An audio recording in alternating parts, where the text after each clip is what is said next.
All right, we are good to go. Well, my guest, amazing Miss Colleen Hammond. Welcome to another agency podcast where we're really trying to help out agency owners get to the next level, Colleen. And you know, I'm meeting you for the first time, but it doesn't look like it because I've seen you pass me by in Tampa this past September at Alex Shlinsky's event, and you got to meet my brother Athar, and here we are talking today. But Colleen's got a huge resume. We were just talking about it on the sidelines, and I'd let maybe Colleen do a quick introduction about where you're coming from, who you are. You know, you have amazing.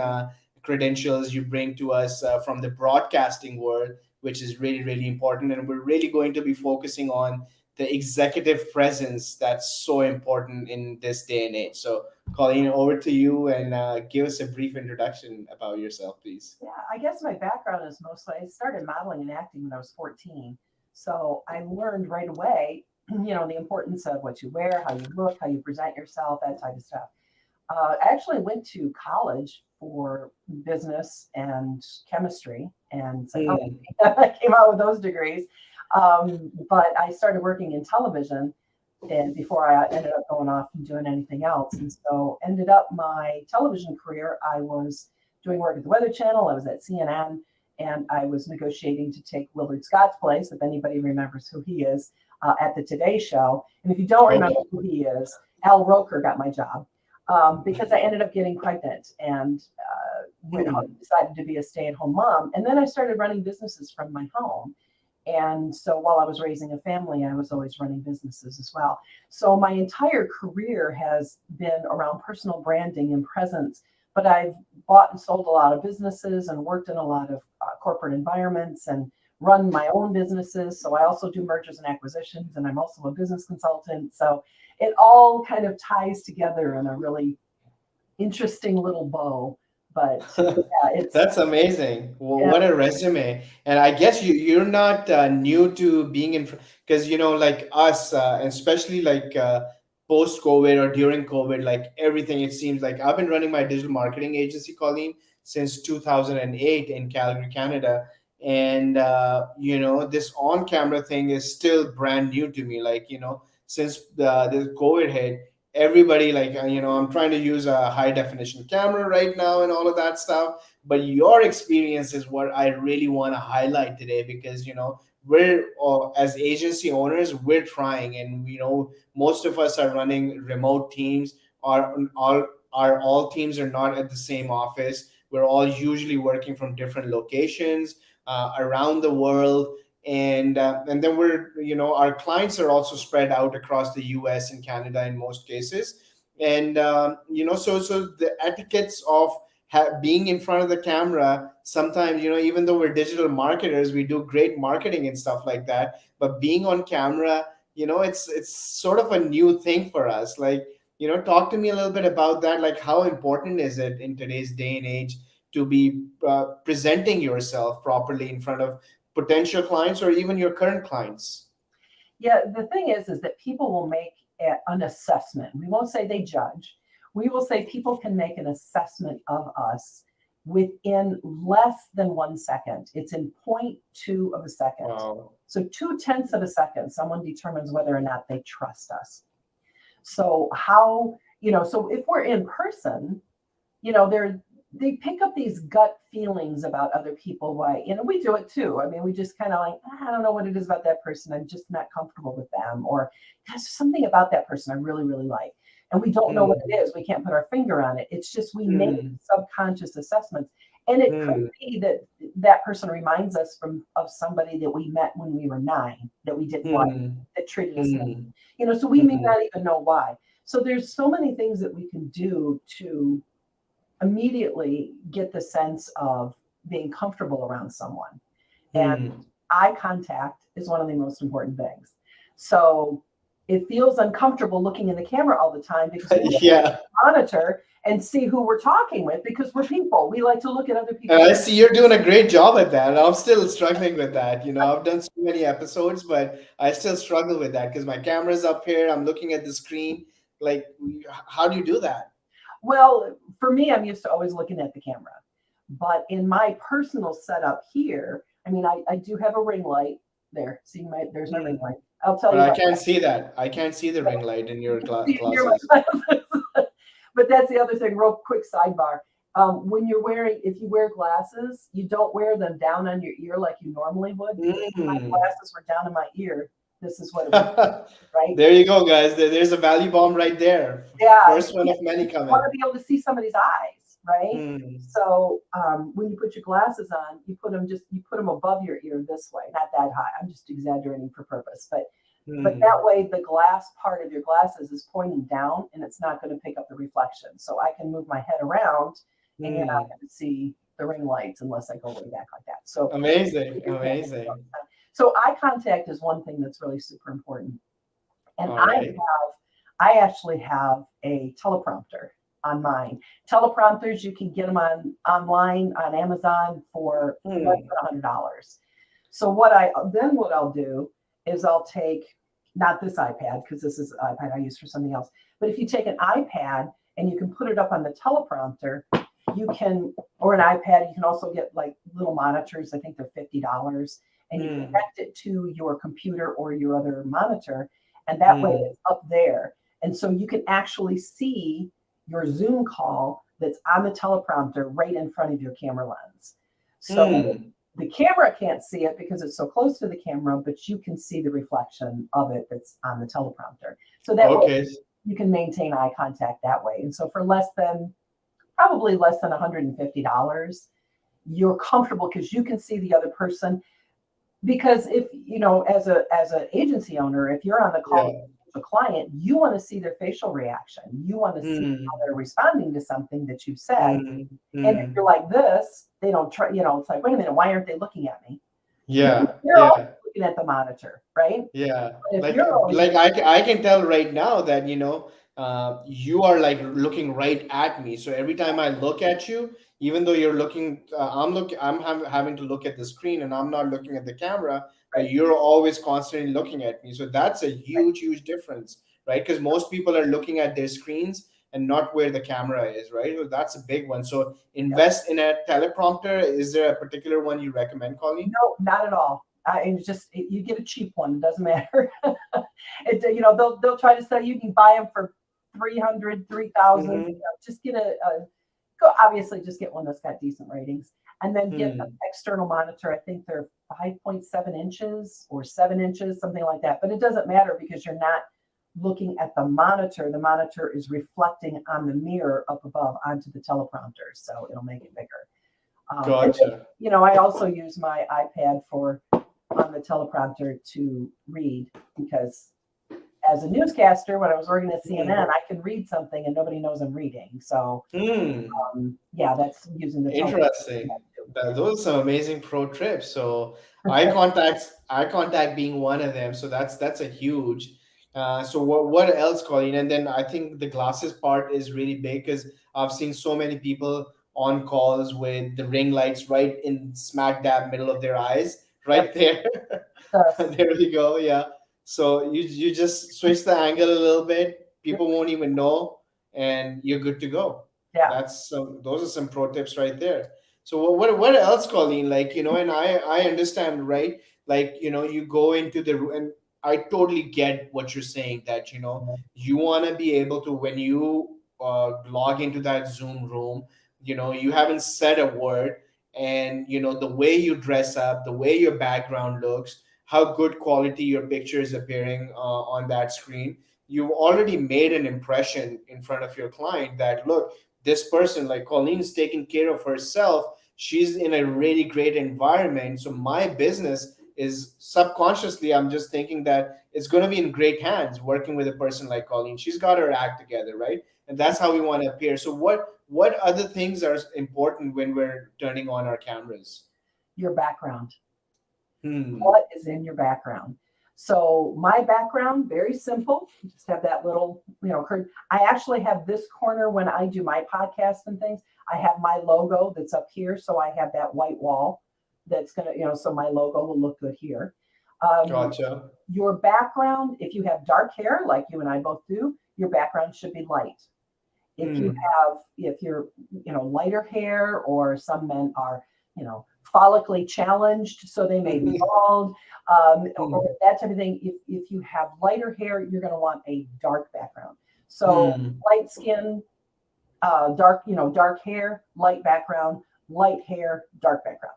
So, Gotcha. for example, if you are dark background, dark hair, dark skin, you Hmm. disappear. You Hmm. just all meld into the same, because a camera will flatten everything out. So Hmm. the contrast is important. Then what you have in your background is important. What is in your background should speak to what you do. Hmm. So if there is a bed in your background, Hmm. subconsciously, what does that tell people you're open to doing, right? You want to be careful with what's in your background. So I collect yadros. So that's a little yadro. Then I have like a little plant just to give me a little bit of color. But because I work Hmm. with such a wide variety of businesses, I don't want anything to be identifiable in my background.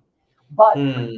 some type of agency owner, if their specialty is working with CPAs, then they're going to want to have either their CPA degree or some CPA books, or an accounting degree, Hmm. or Hmm. so that's a type of client you work with. If you Amazing. are a physical therapist that deals with professional athletes, you're going to want to have Hmm. something that looks athletic in your background. Then you want to have something that's a hobby. So, for example, I collect yadros, right? So Hmm. somebody may, if somebody else collects yadros, they may look at that and say, "Oh, that's a yadro. I collect that." So a hobby that you participate in is something small, or maybe you like elephants and you collect elephants. Maybe there's an elephant Hmm. background. So the background should speak to your client and a little bit about you. Because That's amazing. we want That's to, amazing. yeah. Yeah, because Go yeah, ahead. sorry. Yeah, so I just wanted to recap that first of all, it should be a different background. So your skin tone and your hair tone go lighter if you're like me, and go darker if you're lighter.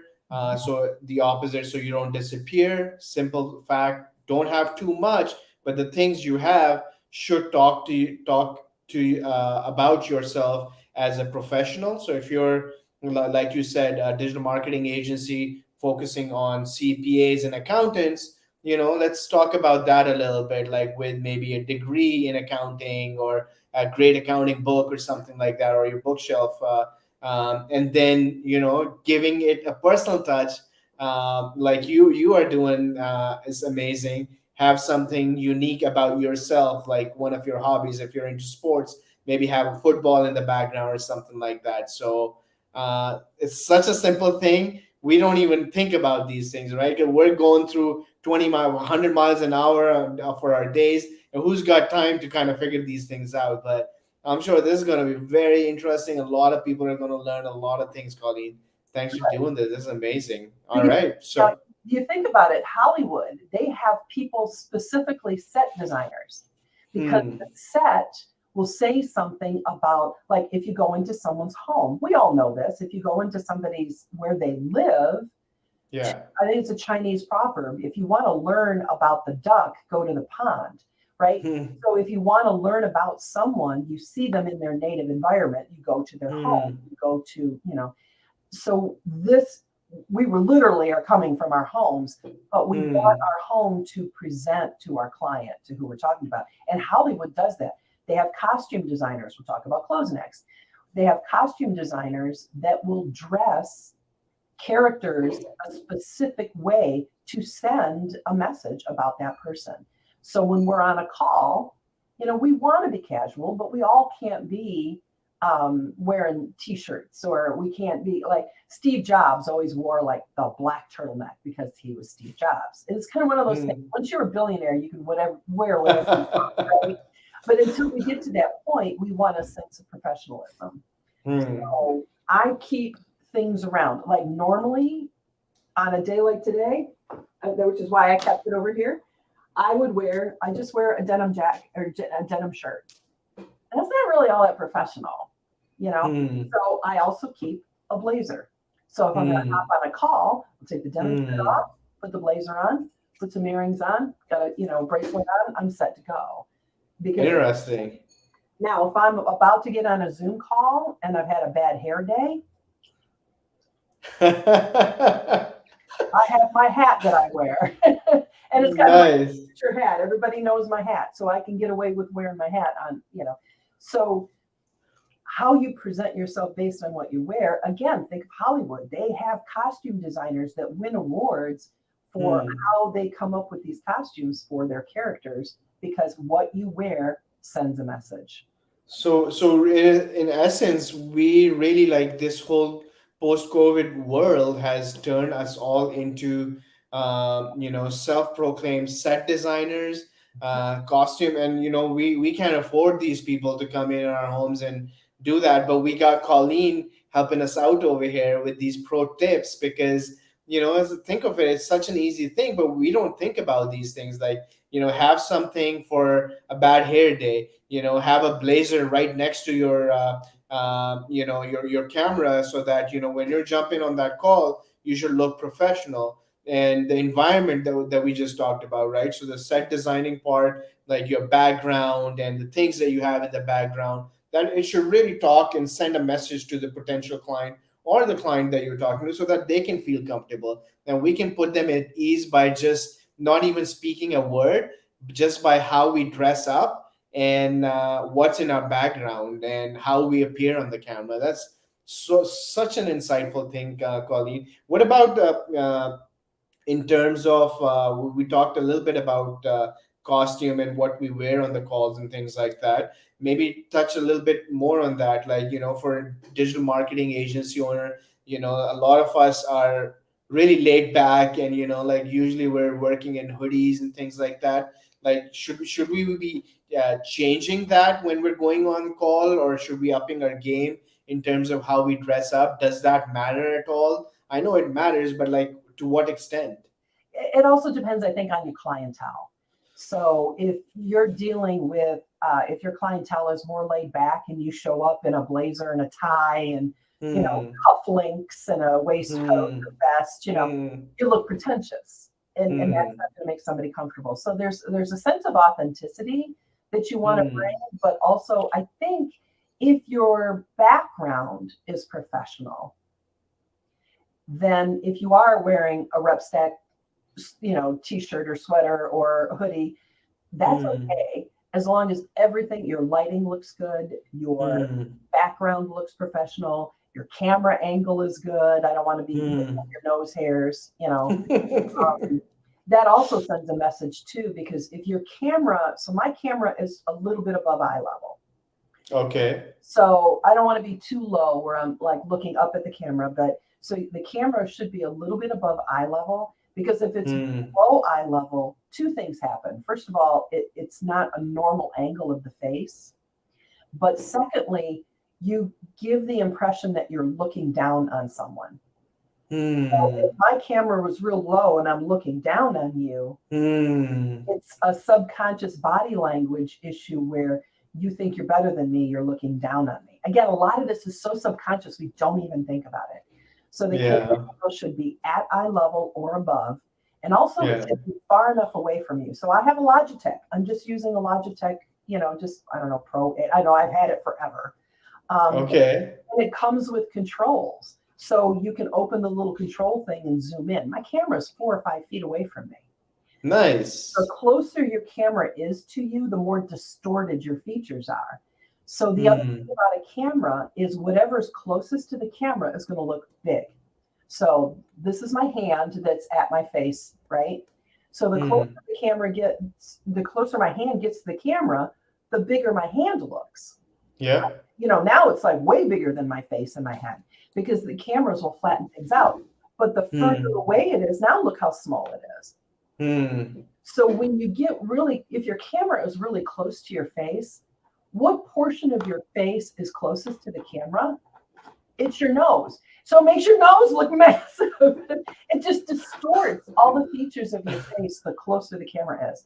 So get your camera away from you, you know, So and so So in this little bit of time, you've given us a crash course on set designing, costume designing, and now how to be a camera person, right? So, and Right. that's the reality of the world in this day and age, that we all were not thinking about this, but now with the time that we're in, everybody has to be in front of a camera. Everybody has to be in a professional background. They have to dress up. Before, we were getting ready for our offices and things like that. Now we have to get ready for our offices on camera. So it's a very different situation. But I think the things that you are, our our assistant is saying that he's personally taking note. I think we'll be able to do a checklist that we'll be able to publish with this particular podcast of everything that you're talking about. So this is a great thing. Anything else, Colleen, that you think that we should be focused on, especially the digital marketing agency owners and our teams? And you, I think you hung around with a bunch of us in Tampa this past September, so you know the breed, and you know the type of people we are. Like for us specifically, if we're missing out on anything else on our executive presence and how we appear on cameras and things like that. I think it's important. I ran a digital marketing agency for a while, and it just wasn't my gig, so I sold it. Um, but I loved it. But if we're presenting ourselves as not only marketers, we should be able to market ourselves.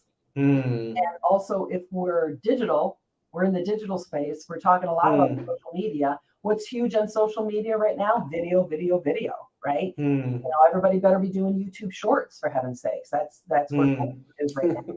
So all of this is on camera presence. It's marketing ourselves and marketing us as video experts. So when you Yeah. show up, like I said, when we talked before we went live, you don't want to look like you're in a witness protection program. You need to have the lighting so that you can see somebody. Oh, that's the other thing. Don't have a window behind you. All of your lighting should be on your face. Hmm. So lighting, gosh, that's the most important thing. We're at the end, we're running out of time. But like I have a hair light. I don't know if you can see like a little reflection on my hair. So I actually have a hair light. So there's a light that's Wow. up and behind me. And I have a ring light. Those are the only two lights I have. You got the pro setup, but and yeah, I think you mentioned a little bit about how much the some of the teleprompter costs, but all in all, if you wanted to set up something like what you got, how much would it cost approximately? Yeah, this is just in a corner of one of my rooms. That's a corner back there, and I angled that a little curtain. I wish I could tilt Hmm. it up so you could see it. Maybe let me see if I can open my controls and tilt it up.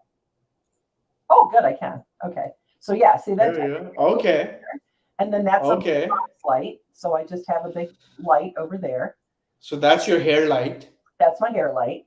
And then Gotcha. I hung this. It's like 4 or 5 feet off the ground, and that's just Nice. covers the corner. So I have that on a big tripod stand there in the corner.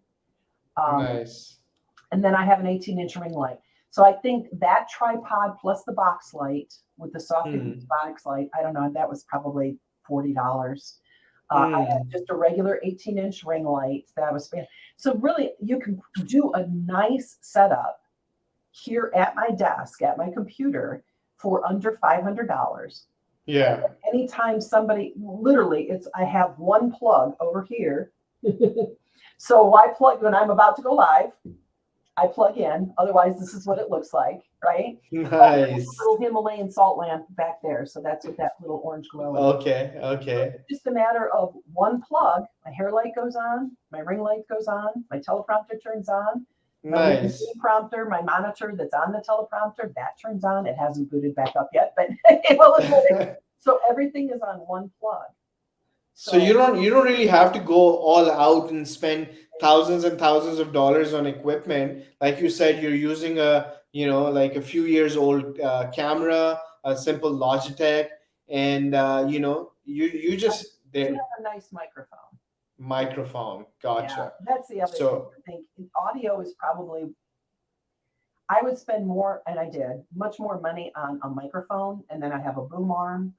hmm, Audio is more important than video because, I mean, think hmm. about it. If you're listening to a podcast and it's like, and there's all this noise, or one person's really loud and the other person's really Mm-hmm. soft, or there's a Mm-hmm. bad connection, you don't listen.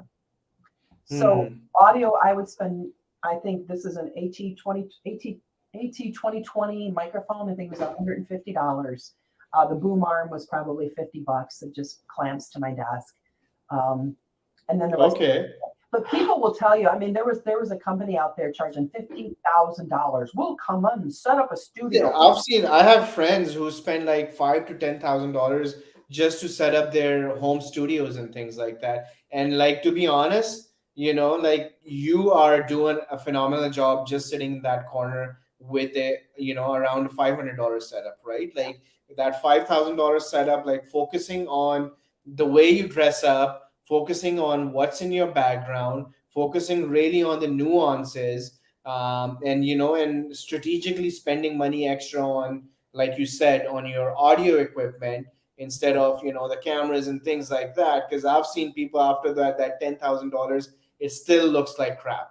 So so pardon my French, but I'm getting comments here, Colleen. People are saying that this is gold dust. So this is amazing, lots of great insights. Before we wrap up over here, Colleen, any word of advice, before you want to let us go to the digital marketing fraternity? Yeah, it's hard to like encapsulate everything, but I think get comfortable in front of a camera, and Hmm. if you just take these tips and start implementing them to give your presence, to give people that sense of comfort. I think that's Hmm. the most important thing, is to be able to have them look at you and instantly trust you. And then the rest of Yeah. the job is easy. Yeah, I think we all do a great job when it comes down to, closing deals, taking care of our clients, and we're already doing amazing things. Just including this in as a part of our regular day-to-day routines, I think that's going to give us that extra edge that we're all looking for. Because people are, without uttering a single word, you've already entered the room and you've sort of conquered the room, right? So Right. such great tips over here. It's And the no like and trust factor, right? We talk about hmm, it all the time. No like and trust factor. And if hmm, you can cover that in your first hmm, 6 seconds of somebody seeing you, where they look at you, hmm, they're comfortable with you, they like you, they're starting to trust you. Blue is a very trustworthy color. hmm. So if you can get no like and trust right up front, then you can deliver the product. You can Yeah, have a good experience with your agency. yeah, The hard part, the no like and trust stuff, just cover that within the first couple of seconds by how you present. yeah. Yeah, that's the tricky part, and you already got that taken care of, and the rest of the stuff you got that covered because you've been crushing it anyways. So make this part of your daily routines, and when you turn on your cameras. And this is something like when I talk to my teams, Colleen, we make a big deal out of this stuff as well. But this training is actually going to take it to a whole new level now. But it's something that like you said, that $500 or less sometimes, and it's almost like turning on a light switch, right? Like, think of it like the sales trainings that we've done and building a digital marketing agency. It's taken us years and years to do those things. This is something that you can do just starting from tomorrow. Literally, you can turn on the light switch and you got that instant advantage, literally overnight, right? Not a lot of things have that kind of impact, Right. like what you just pointed out. So, I think this is amazing. This is going to go a long ways, Colleen. Thanks for doing this. Thanks for taking time out of your, I know you're having a busy day today. It's a big thing. So I really appreciate it. This episode will be up and running. It's already been going live, but once it's final, we'll send you the final versions and things like that so that you can use them on your site as well. And I really appreciate it. Fantastic. Yeah. And if anybody wants to reach out, I also do consultations where you can just show me your setup and I'll tell you what to change. That's amazing. Is there an email ID, Colleen, that people Sure. can reach you at, or a website? They got it right. It's Colleen at ColleenHammond.com. And yeah, it's just reach out to me on, preferably by email, because that's the best way for my virtual assistant to handle it. But I'm on all the socials, particularly LinkedIn. So There we go. We got your email up and running there. Reach out to Colleen. She's going to do an amazing consultation for you and get your executive presence game, really to that CNN level here. So we yeah, know we're going to be talking to you more, Colleen. Hopefully, maybe in the new year, that talk about doing a webinar for a lot more people than just this podcast and spend a little bit more time and go more in depth. yes, But thank you so much, Colleen, for doing this. Have a wonderful rest of the day. thanks, you too. Thanks a lot.